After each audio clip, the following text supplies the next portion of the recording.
and for the first time, Nigeria attended the G20 summit, which took place in New Delhi, India.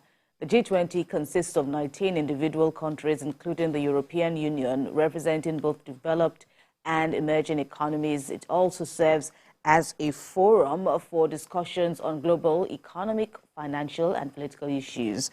While the meeting, various world leaders such as Indian Prime Minister Narendra Modi, German Chancellor Olaf Scholz, the President of South Korea, amongst others, President Tinubu called, while meeting with these leaders, he called for global unity and cooperation in tackling pressing challenges, fostering inclusiveness, and establishing a fairer world order. Now, with us to reflect on the theme of the summit, which was One Earth, One Family, One Future, the President stressed the interconnectedness of global affairs and the need for collaborative efforts. We have joining us in the studio now to discuss more on all that happened or the major breakthroughs at the G20 summit. In the studio is a lawyer, public affairs analyst, Omorui Edo-Geware. We also have a public policy analyst, Joe Dagoro. I should say Joe Femi Dagoro. It's good to have you join us. Thank you very much for joining us at this time. Also, good to see you again. Welcome to the program. Let me begin with you. Looking at the inclusion of the African Union now into deliberations at the late G20 group, what stands out for you in addition to every other observation that you've had, at the G20 summit of this year? Well, I would say that the G20 is actually coming late to the party. Africa is the place to be. And if you look at the world order today, you will see that virtually every world power, so to speak, is tilting towards Africa. And so it was more or less a decision that they had to make if they want to continue to be relevant. And if their relevance to the world order has to be in place, so to speak. Because if you look at what's happening with BRICS, with so many things, there are all different alliances, and everyone is tilting towards Africa. So I think it's a welcome development. I'm even more concerned with the Africa end of the stick. You have 55 countries, a GDP of about 1.4 trillion pounds. And all that. But Africa does not have a common language. And that's the challenge. To have a seat on the table is one thing. To be able to, come together and have a united voice is another thing. And, if anything, as lawyers, one of the things that the challenge that we continue to face today is AfTA and the appropriate implementation of AfTA. AfTA was supposed to give us an open market. A free African market where people can move around and all that. But even immigration policies within Africa is still, a lot more difficult. In fact, they often say that it's easier for you to get a visa from Europe or from another continent into Africa than from Africa to some continents, and it shouldn't be. So we're having a seat at the table now. We are joining the EU, which has a more coordinated approach to issues and has a more common voice. Is Africa able to synchronize and synergize to have a common voice? Another challenge I'm looking at is the tenure of the EU chairperson. For such seats, there needs to be a semblance of balance and continuity, right? The tenure is yearly, right? And I would suggest, or I would prefer that it's the chairperson of the AU Commission, which is, I think, for about 3 years, 2.5 or 3 years. That gives some semblance of continuity and uniformity with approach. Imagine having a chairman sit today, and by the next meeting, it's another person, even though it's not about the individual, but what we have seen, with a lot of things, that the individual drives the process a lot more. But I'm looking at Africa looking inward. Before you become the beautiful bride that the whole world is looking at getting, you need to look inward. You need to look at what you are doing internally and how strong you have, put yourself before you go out and start engaging. Africa has a lot to do internally. But again, it's a welcome development. It's a step in the right direction. But so that you don't become food for people to eat, you have to ensure that you don't put yourself in a position where you are now, cut in bits and pieces and chewed, in your presence. But lastly, and it's important to mention this, I think that the adage that you don't shave a man's head in his absence is what is playing out with this invitation. The focus is on, going debt relief, climate change, poverty alleviation, ensuring that the SDGs are met, especially in Africa has a larger chunk of underdeveloped and developing countries. And so if you want to give them any semblance of support, we need to be at the table. But my concern is that let's be at the table, not from the lower end of the stick. All right. Mr.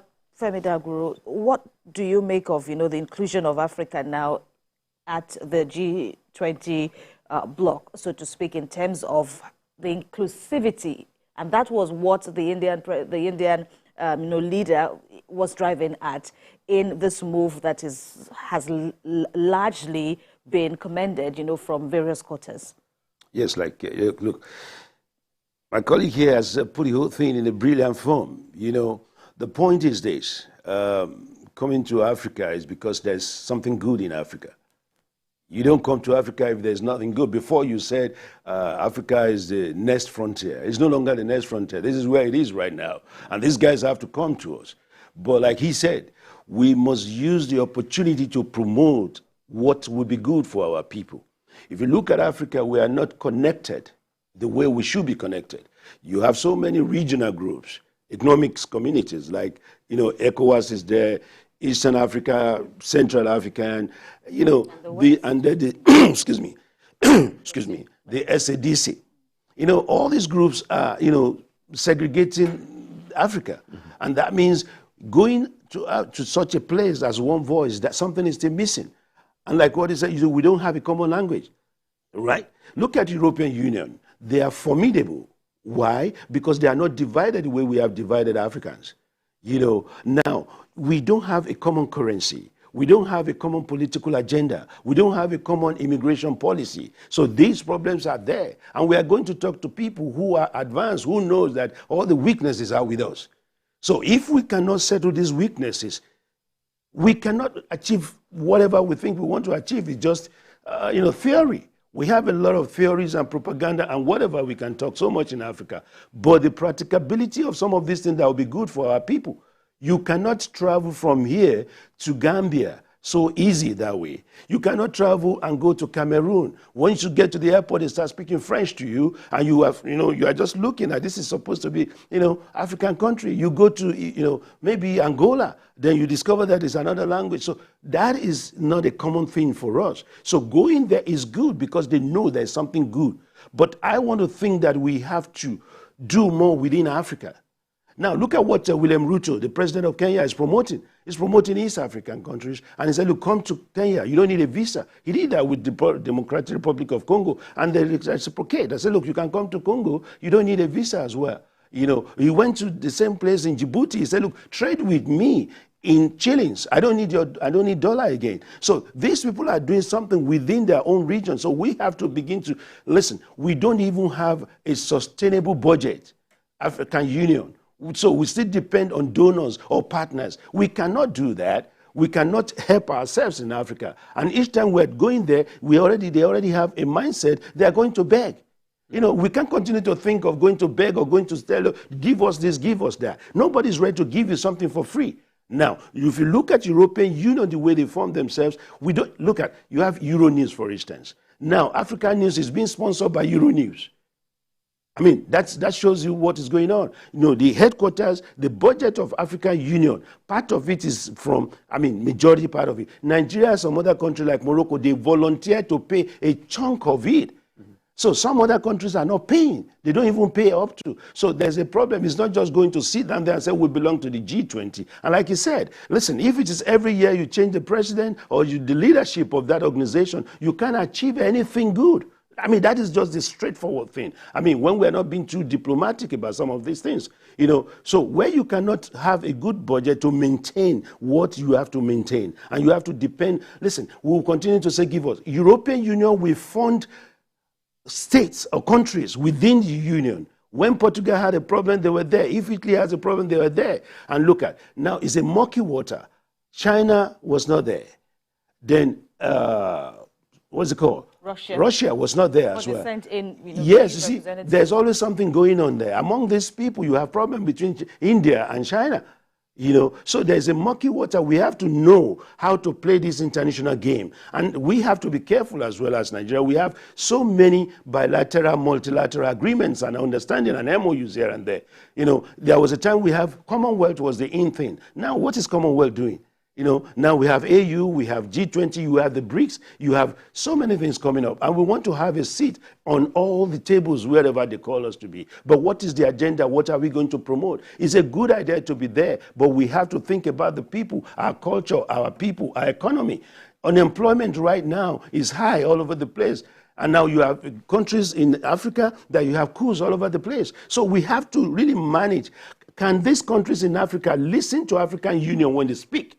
Are we speaking in one voice? Then African Union will speak, ECOWAS will speak, and other countries will speak. So we have to come together first and try to see the reality of what is going on in Africa before we are being challenged. And another thing is this. It is not just about bringing. We have to develop our own people. We have to develop businesses in our own people. You know, some mutual is selling to Sierra Leone. That's a good thing. So if we have to develop, if you bring most of these people, we need them, no doubt about that. But it is not just to bring businesses and then things are not going well, you pack your things and leave the country. That is not the kind of innovations. That's the kind of partnership we want. We want a very genuine partnership that will respect the rules, that will not take our people for granted. So we have to be sure from day one as we are going in, that we are going in strong. Like I said, we have to go strong and we have to be determined. Do we understand why we are there? And these are the things we have to be very vocal about. All right, gentlemen, we'll put a pause on our conversation and take a needed breather. We'll return for more on TVC Breakfast. Stay with us.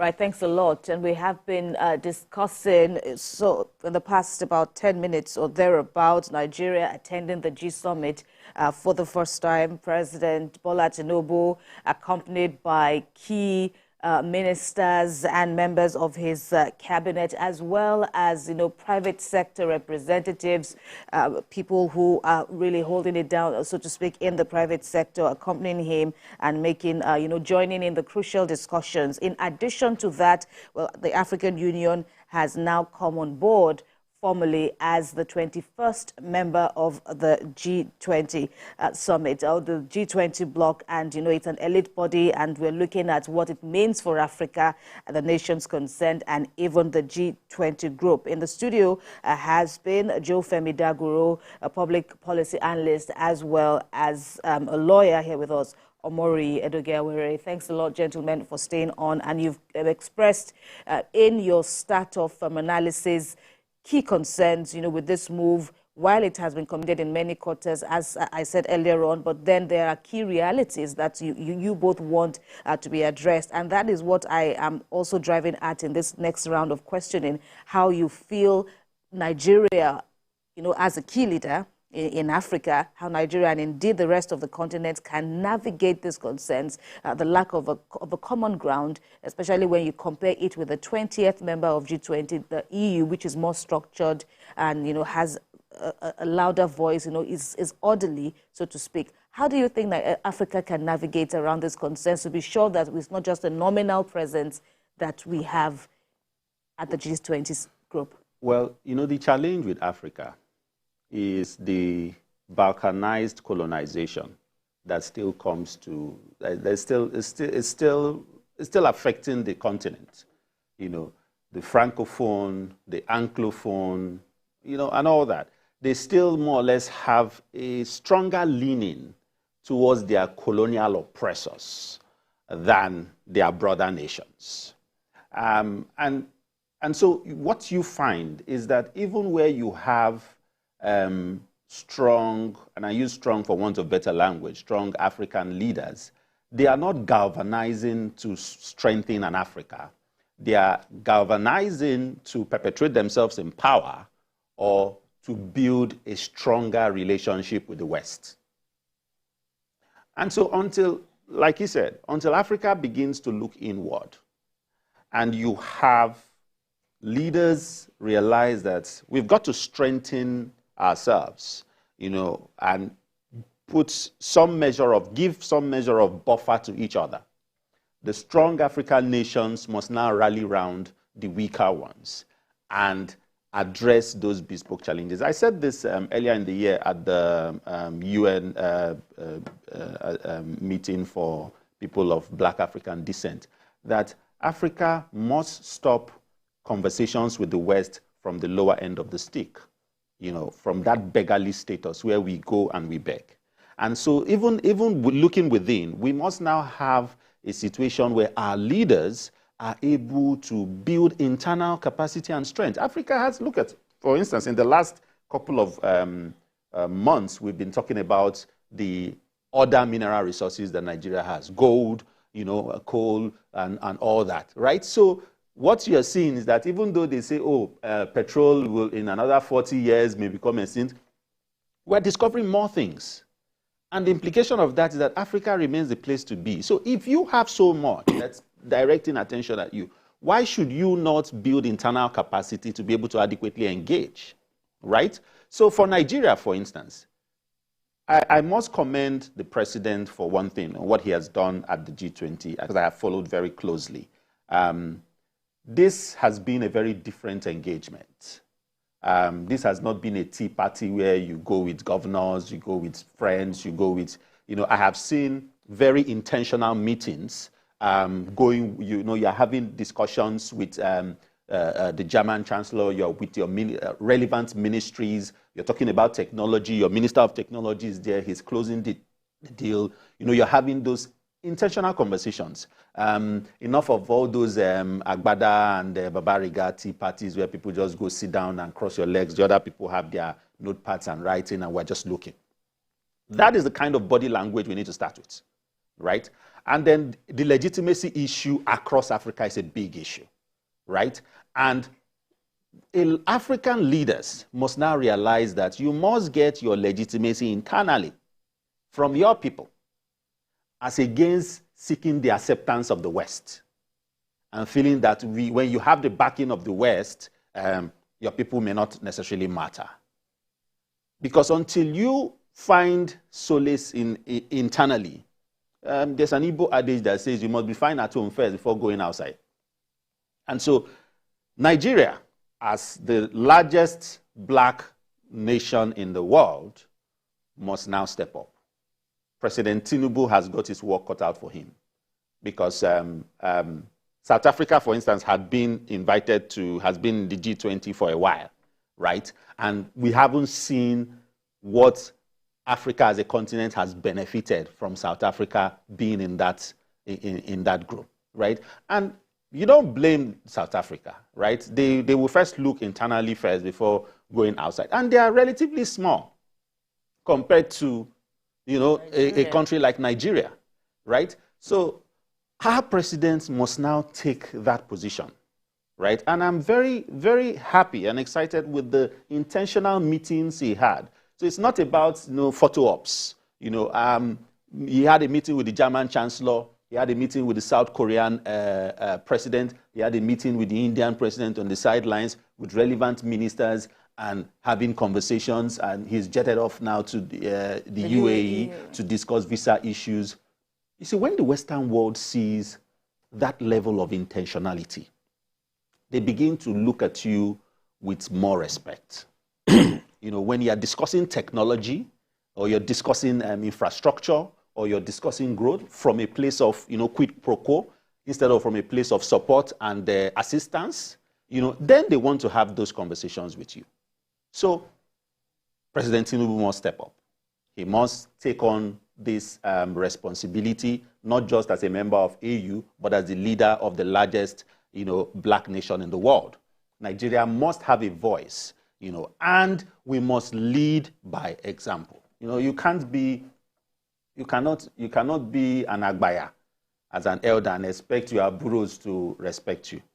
But if you respect yourself, so live to your name, and you live to your name, right, your younger ones will look up to you, and your contemporaries will respect you.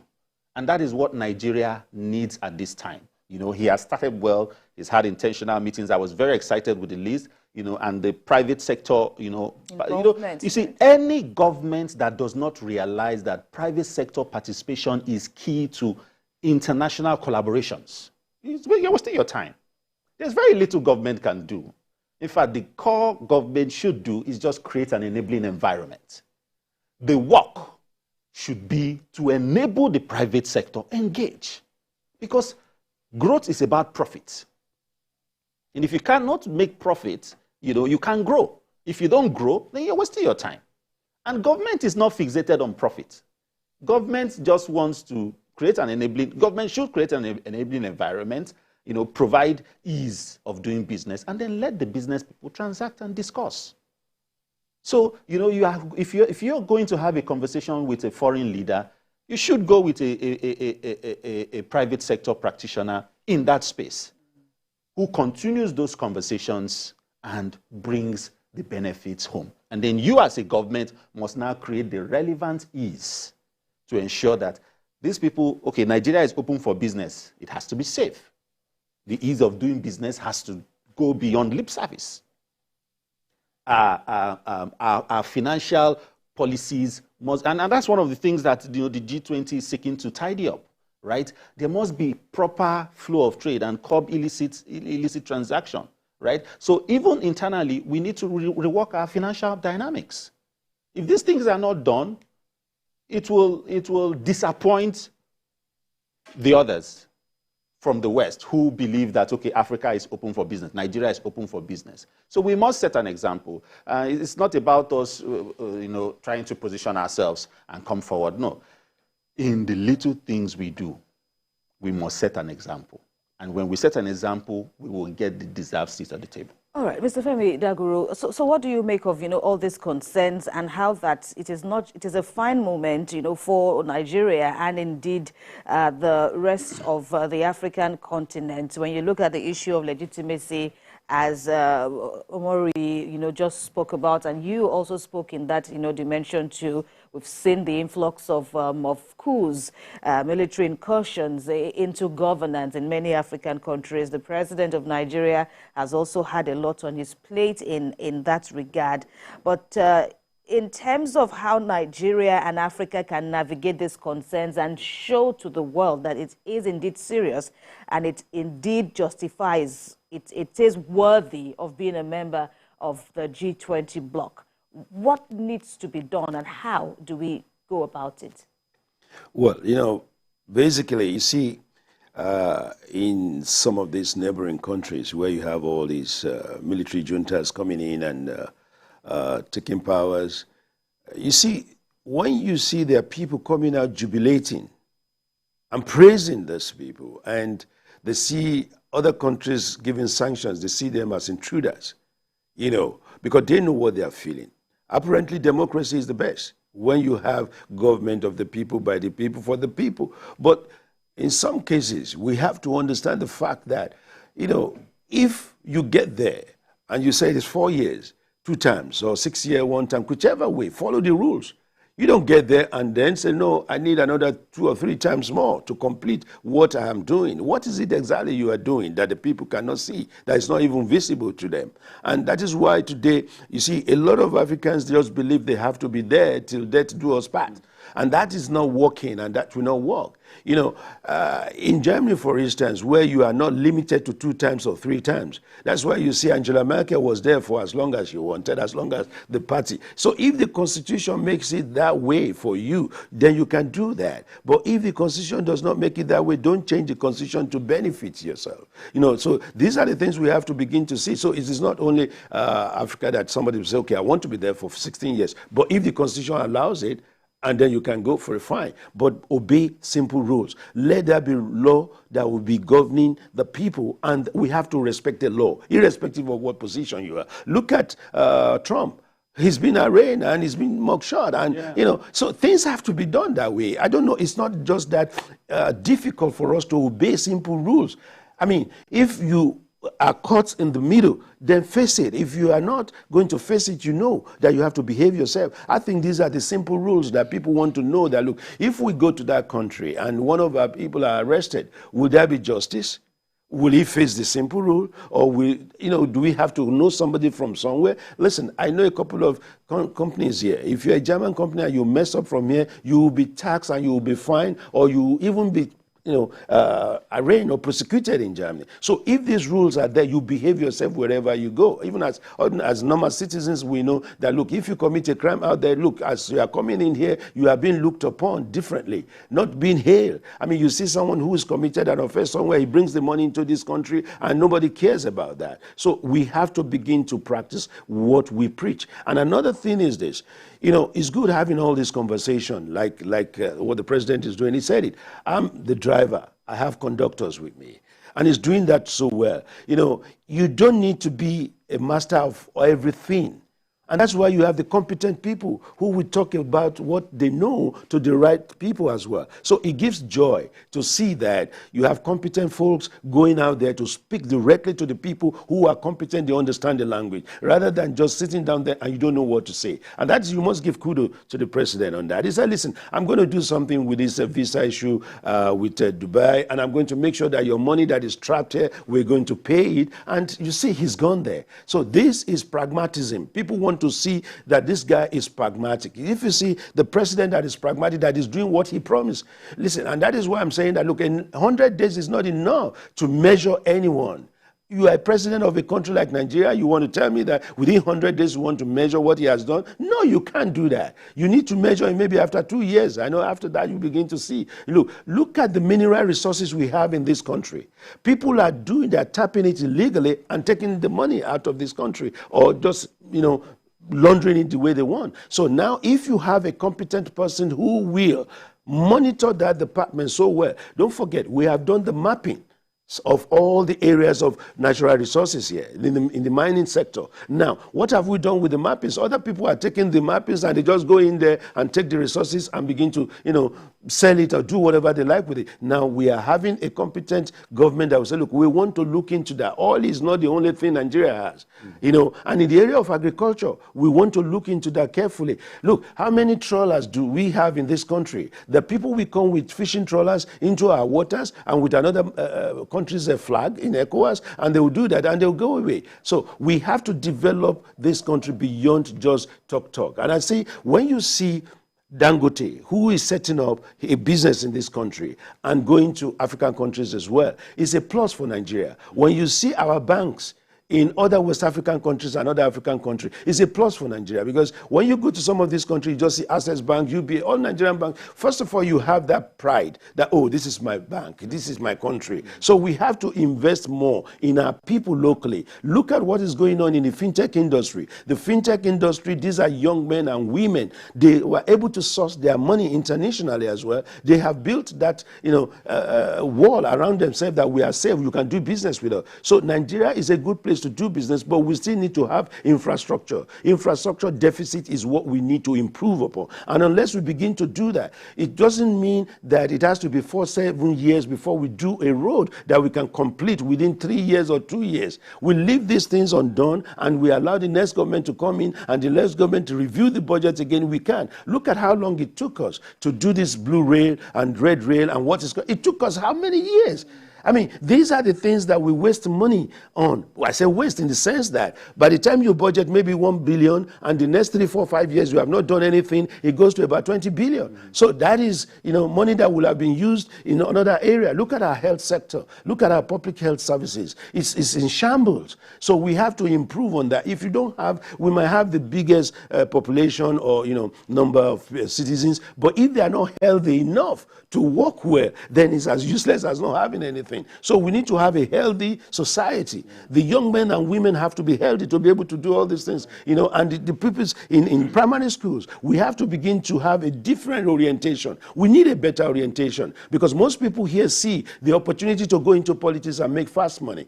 Look, if you look at all these young men that are doing this Yahoo, who gave them the laptop, who bought all these things for them they are using. So let's begin to have a different orientation. And that is why you have to commend the young men who are doing the right things in this country, and they're trying to promote the image of the. Look at what has happened in the entertainment sector. These guys are closing down, stadiums all over the place. The O2 Arena was, sold out.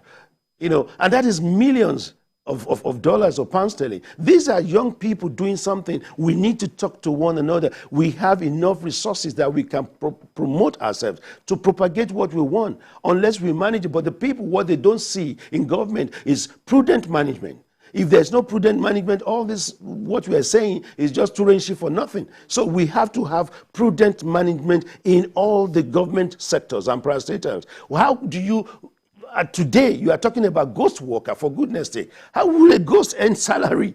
And the ghost has an NIN in the bank, and nobody cross-check and say you have 1,000 ghost worker in one place. How can it happen? People are just making sure that the system will not work. And unless you have laws that will penalize, and people have to be sent to where they belong, and unless that, why should someone retire from government and have 50 cars? Where does he get the money to get that 50 limousines? So we have to begin. But when somebody sees that after a while, nothing happens, or thereafter plea bargain, they say, look, I can do the same thing. Until we begin to do the right thing, that nobody will be spared. And if we don't do that, the system will not encourage even the investors.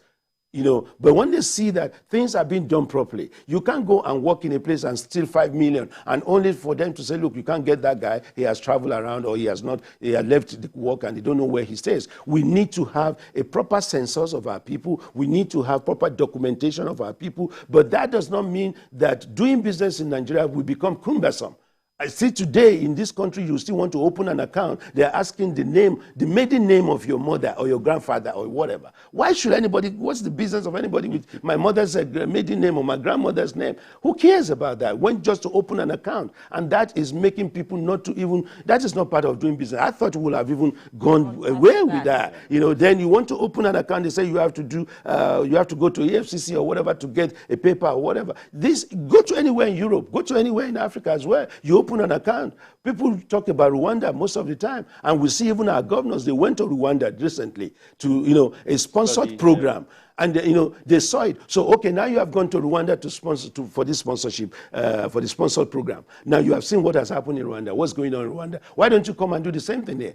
So you always go to places, you see the things, but you can't implement it. These are the problems we have. It is not the idea that is missing, it's the implementation and proper monitoring of the implementation. And this is not a national problem alone. It's not an African problem alone, because even the G20 has also received its own knocks about, double standards. And look at the issue of Russia-Ukraine. That has also, more or less divided or caused some fractures within the G20 bloc. Though they didn't come, the leaders of Russia and China didn't come, but then they sent in representatives. But how this will reflect on the AU's membership, I wonder what you gentlemen, posit in the nearest future. So, like I said at the beginning, the focus is on Africa. Let's not forget that. Mm-hmm. And so even this, from G20 to G7 to even the UN are all being threatened today by new supposed world powers or power flexing between the big boys, so to speak, right? But all these people flexing their muscles are looking at one direction, Africa. Everybody is looking at Africa. So all Africa needs to do is to tidy up its house. I don't care if you're G20, if you're G7, if you're whatever you are. I'm ready to deal with you, but on a level playing ground, not from a beggarly status. The truth is, yes, the G20 has its challenges. In fact, some of the knocks have even been on the EU, with respect to certain key things. But look at the EU and look at how they function. It's one market. It's one place. Immigration is, financials, movements. So it's easy to deal with them. And they've given a very neat template. Very, very neat template. They may not be as large as Africa, right? But they have given us a good template to work with, right? So we shouldn't bother ourselves with the power flexing and the muscles between the Russia, China, the West, and all that. What should we focus on? Let's look inward. Let's tidy up ourselves, and I like what he said, about the tech space, right? So as a startup attorney, I've worked with tons of startups. One of the things I know is that they develop beautiful products here, and they find those products in the West. They come here, buy them off. So you have startups create phenomenal products here, and they go out of this country to scale. So the country that owns that talent or that bettered that talent does not really benefit, is not the end beneficiary of the full-blown product, and we've got to stop that. Because until you build internal capacity by supporting indigenous products, if you look at talking about the entertainment space has thrived phenomenally because they have leveraged on international collaborations. And, that is because these collaborations have looked beyond your internal issues and focused only on the talent. So, same thing we need to do as a country. Look at our internal talents and see how to hone them, see how to provide them with the enabling environment to thrive. Nigeria is not, if there's anything we don't lack, it is human resource. We have the best brains cuts across every sector. The challenge oftentimes is that they always feel smoldered. All right. We've run out of time, but I want Mr. Joe Femidaguro to also give final thoughts. Like Mr. Moria said, do you feel that Nigeria or Africa, indeed, the AU doesn't have much to worry about with these supposed fractures within the G20 bloc? What do you make of the dynamics? The most important thing is for us to get our acts together in Africa, because the BRICS guys are coming. The G20, the G7, everybody, they just want us. Africa. So now, what do? Do we just, okay, come, what do you offer us? This is not to ask them what you offer us. It's not to say, this is what we offer. We should place something on the table to say, we offer you this and on our terms. It is high time now we begin to talk on our terms, not on their terms only. We can come together, we can compromise, But let's look at our culture. Let's look at what we have. Look, Afrobeat now is the in thing globally. It is not just the hip-hop, it's Afrobeat. People just want to because, if we look at culture that will drive tourism, let us have it. We have enough, the potential. It is not just the animals the people want to see again. They want to see your food. Look at what jollof rice cost. The jollof rice thing that people were competing all over the world, jollof rice. Look at what that small dance, what's it called, Jerusalem, or the dance, or Buga. See, so let's look at some of these areas. That's not just, we shouldn't just, look, what can we market? We bring all these things. And most cases, you see some of these people who call investors, they just come with retail ideas. They retail the thing, they are not building factories. Because they know when anything happens, they just take their bag and laptops and go. So we have to begin to look at the so-called investors they are bringing in. Are you ready to build and train our people and not just to import your own people to come and be Oga on or top? Export. So now we have to begin to see that. So this is where it has to be our times. And thank God we have some brilliant guys there who will see, look, this is what we want as our times. Unless we begin to have our times and we can compromise, but we have to do the right thing at the right time. All right, gentlemen, a fine place to rest our conversations for now regarding your expectations, concerns, and, analysis of the fact that Nigeria and indeed the rest of Africa have now become formal members of the G20 summit.